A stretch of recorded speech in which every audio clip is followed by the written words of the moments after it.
Dan wa wahabna dan kami karuniakan rahmat kami kepada mereka semua. Mereka menjadi orang-orang yang terpelihara, terjaga, ya, jadi orang-orang yang hidupnya sejahtera, baik. Waja'alna lisana sidqin aliyya, dan kami jadikan untuk mereka lisan sidq, buah tutur kata ya yang benar, yang sangat mulia, yang sangat tinggi. Maksudnya begini, Allah jadikan keturunan Nabi Ibrahim, baik itu Nabi Ismail, Nabi Ishak, kemudian ke bawah Nabi Yakub, Nabi Yusuf, semua para nabi akhirnya menjadi cerita banyak orang di kemudian hari itu keluarga soleh. Jadi dia meninggal, kayak disebutkan manusia meninggalkan nama gitu ya, gajah meninggalkan gading, harimau meninggalkan belang. Nah, manusia meninggalkan orang bertutur kata tentang keluarganya yang baik-baik. Jadi kita semua ini bercerita tentang Nabi Ibrahim, Bapak Tauhid, Nabi Ishak, itu Nabi Yakub.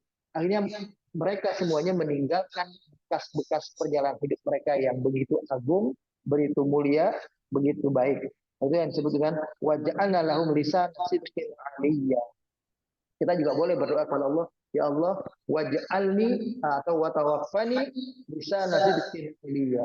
Wafatkan aku menjadi orang yang ketika ditinggalkan itu dibicarakan oleh orang banyak, sepeninggal kita adalah perbuatan baik kita, perbuatan-perbuatan hebat, mulia kita.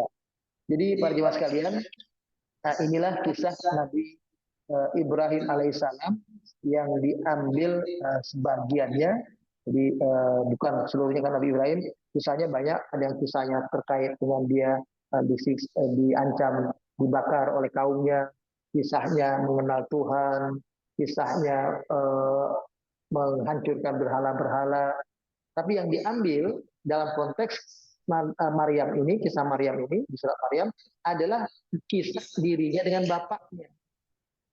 Karena kita ini, kita umat Nabi Muhammad SAW punya seorang bapak itu sebuah karunia yang luar biasa.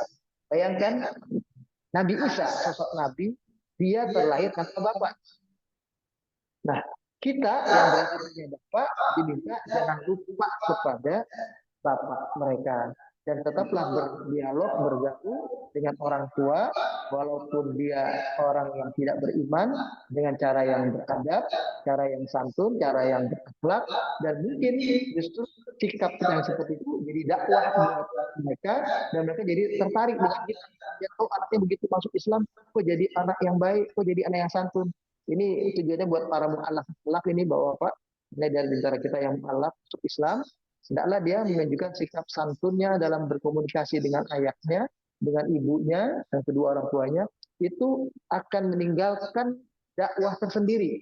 Jadi bukan dakwah lisan lagi, tapi dakwah perilaku, dakwah bilhal namanya, dakwah dengan perilaku yang menunjukkan, oh dia begitu masuk Islam kok jadi anak yang lebih rajin, anak yang lebih patuh, anak yang lebih taat kepada orang tua, lebih hormat.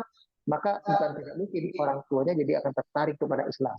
Karena berpikirnya, oh Islamlah yang membuat anak saya jadi lebih menghormati kami, orang tuanya memperhatikan kami, dan sebagainya. Nah, jadi sisi Nabi Ibrahim sebagai bapak ini terkait pula barangkali karena apa yang didakwakan oleh Nabi Isa. Pertama, dia lahir tanpa bapak, jadi bapaknya dikisahkan. Yang kedua, yang disampaikan oleh Nabi Isa adalah tauhid, la ilaha illallah.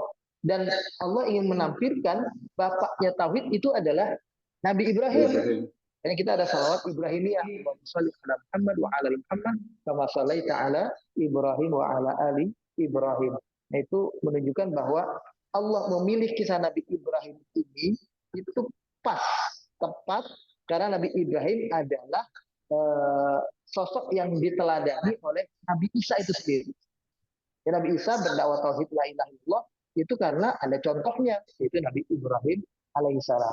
Dan Nabi Musa alaihissalam, ya, insya Allah dalam kota yang akan datang, itu juga karena Nabi Musa adalah Nabi yang terlahir sebelum Nabi Isa alaihissalam tersebut.